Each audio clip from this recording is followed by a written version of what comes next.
Halo Sobat 100, masih bersama saya Kristi Ningsih dalam program 100 Institute.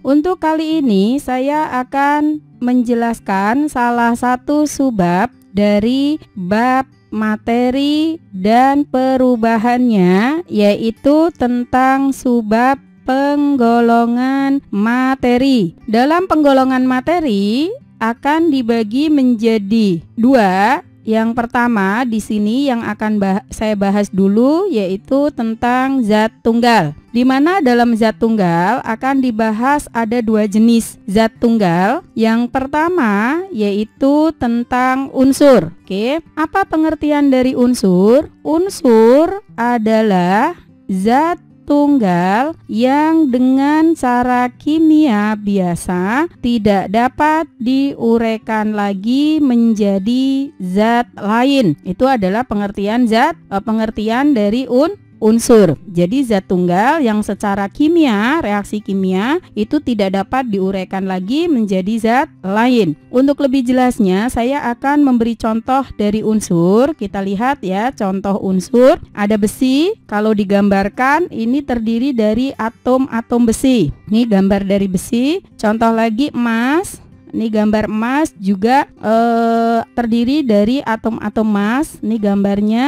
Kemudian ada tembaga. Ini contoh dari unsur tembaga, juga terdiri dari atom-atom tembaga dan lain-lain. Artinya contoh unsur-unsur ini secara kimia itu tidak dapat diuraikan lagi menjadi zat lain. Ini adalah contoh dari unsur. Oke. Setelah kita tahu contoh dari unsur, ternyata unsur itu dapat dibagi menjadi beberapa bagian lagi. Kita lihat, unsur dibedakan atas unsur logam, non-logam, dan metaloid. Ternyata unsur itu dapat dibedakan ada 3 jenis, unsur logam, non-logam, dan metaloid. Untuk lebih jelasnya, di sini saya akan menjelaskan dulu yang A tentang logam. Apa ciri dari logam? Biasanya kita lihat ciri-ciri dari logam. Yang pertama, pada suhu kamar berwujud padat kecuali raksa. Jadi kalau unsur logam pada umumnya wujudnya padat kecuali raksa. Raksa itu wujudnya cair. Untuk ciri yang kedua, dapat ditempa atau meliable dan diregangkan atau daktil. Artinya logam itu dapat ditempa atau dapat diregangkan. Ciri yang ketiga, mengkilap jika digosok. Kalau digosok itu mengkilap, itu ciri logam juga. Kemudian yang keempat, konduktor listrik dan panas. Artinya logam itu dapat menghantarkan listrik dan panas. Ini adalah ciri-ciri dari logam. Untuk lebih jelasnya saya akan memberi contoh unsur-unsur logam. Kita lihat contoh unsur logam, ada besi, ini gambar besi ya. Kemudian ada emas wujudnya padat ya di sini. Ada tembaga padat juga. Ada perak dan lain-lain. Ini gambar perak. Jadi umumnya logam itu wujudnya padat. Kalau sudah jelas tentang ciri logam dan contohnya, saya akan menjelaskan lagi untuk yang B, yaitu tentang non-logam. Biasanya ciri non-logam itu hampir kebalikan dari ciri logam. Kita lihat ya, yang pertama, pada suhu kamar ada yang berwujud padat, cair, dan gas. Jadi biasanya kalau non-logam itu umumnya gas, tapi ternyata ada yang padat. Padat itu contohnya non-logam yang berwujud padat, karbon, sulfur, fosfor. Kemudian untuk yang wujud cair itu contohnya bromin. Kemudian kalau yang lainnya biasanya contohnya wujudnya gas. Jadi kebanyakan unsur non-logam itu wujudnya gas. Kemudian ciri yang kedua, bersifat rapuh, tidak dapat ditempa. Biasanya sifatnya rapuh, mudah patah ya, dan tidak dapat ditempa. Kemudian ciri yang ketiga, tidak mengkilap walau digosok kecuali intan. Biasanya non-logam itu kalau digosok tidak mengkilap kecuali intan. Kemudian untuk ciri yang keempat, non-konduktor kecuali grafit. Jadi tidak menghantarkan listrik kecuali grafit. Itu ciri-ciri dari non-logam. Untuk lebih jelasnya saya akan memberi contoh Contohnya ada unsur hidrogen. Unsur hidrogen ini biasanya wujudnya gas ya. Kemudian ada oksigen. Oksigen juga ini biasanya wujudnya gas. Ada nitrogen dan lain-lain. Nitrogen ini juga wujudnya gas. Ini adalah contoh-contoh unsur non-logam. Bagaimana Sobat 100?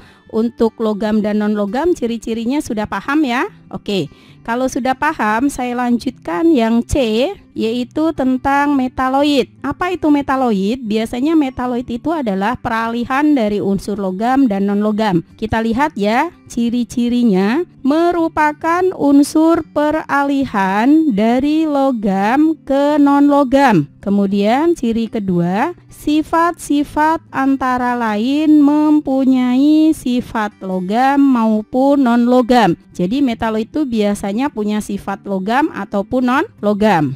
Yang ketiga contohnya adalah ada boron, silikon, arsen, dan lain-lain. Ini adalah contoh dari metaloid. Metaloid tadi contohnya ini ada boron ya, ini gambar boron, ini ada silikon, ini ada arsen. Jadi wujudnya juga semua padat. Bagaimana Sobat 100 untuk membedakan logam, non-logam ataupun metaloid sudah paham ya? Kalau sudah paham, saya akan melanjutkan zat tunggal yang kedua, yaitu tentang senyawa. Apa pengertian dari senyawa? Senyawa adalah zat tunggal yang masih dapat diuraikan secara kimia menjadi dua unsur atau lebih, di mana sifat senyawa berbeda dengan sifat unsur-unsur pembentuknya. Artinya kalau senyawa itu adalah zat tunggal yang secara kimia jadi masih bisa diuraikan menjadi dua unsur atau lebih, di mana sifatnya akan berbeda dengan sifat unsur pembentuknya. Beda ya, kalau unsur tadi secara kimia tidak bisa diuraikan kembali, tapi kalau senyawa itu bisa diuraikan kembali. Contohnya untuk lebih jelasnya kita lihat. Yang pertama ada air dengan rumus kimianya H2O, di mana H2O ini akan tersusun nanti dari unsur H dan oksigen. Oke, kita lihat. Nah, ini adalah gambar dari senyawa air. Artinya yang merah ini menunjukkan atom oksigen, yang putih ini ada dua, ini menunjukkan dua atom hidrogen. Oke, ngerti ya sampai sini ya? Nah, penjelasannya kita lihat. Senyawa air yaitu zat cair yang jernih, tidak berwarna, tidak berasa, dan tidak dapat terbakar. Ini adalah sifat airnya setelah menjadi senyawa. Oke, tapi kalau dilihat dari penyusunnya, kita lihat unsur penyusun gas hidrogen dan gas oksigen, di mana gas hidrogen mudah terbakar, sedangkan gas oksigen diperlukan untuk pembakaran. Artinya setelah dia membentuk senyawa itu sifatnya berbeda. Air itu tadi sifatnya tidak mudah terbakar ya. Ternyata hidrogen itu mudah terbakar dan gas oksigen itu juga diperlukan untuk pembakaran. Ini adalah unsur penyusun dari senyawa air. Untuk lebih jelasnya lagi, saya akan memberi contoh yang kedua, yaitu ada natrium klorida dengan rumus kimianya NaCl. Kita lihat senyawanya, ini ada NaCl, artinya yang warna hijau ini menunjukkan Cl-, yang warna abu-abu menunjukkan Na+.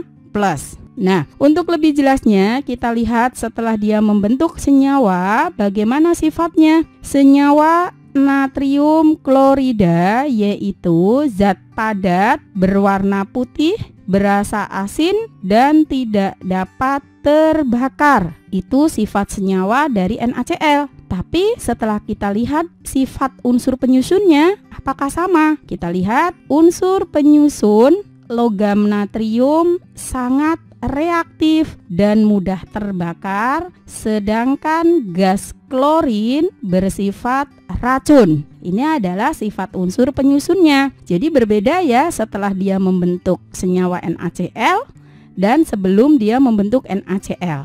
Itu adalah sifat dari senyawa. Bagaimana Sobat 100 untuk penjelasan penggolongan materi yang hubungannya dengan zat tunggal? Sudah mengerti ya? Nah, sekarang di sini saya akan menjelaskan sedikit tentang sifat-sifat senyawa. Jadi sifat-sifat senyawa biasanya tergolong zat tunggal, kemudian homogen, kemudian dengan cara kimia dapat diuraikan menjadi 2 unsur atau lebih, kemudian mempunyai sifat-sifat yang berbeda dengan unsur-unsur penyusunnya, kemudian terbentuk dari 2 unsur atau lebih dengan perbandingan selalu tetap atau sesuai dengan hukum Pros. Ini adalah sifat-sifat dari senyawa. Oke, bagaimana Sobat 100 dengan penjelasan saya? Sudah paham? Kalau sudah paham dengan video penjelasan ini, Sobat 100 bisa lanjut melihat atau mempelajari video penjelasan yang berikutnya. Selamat belajar.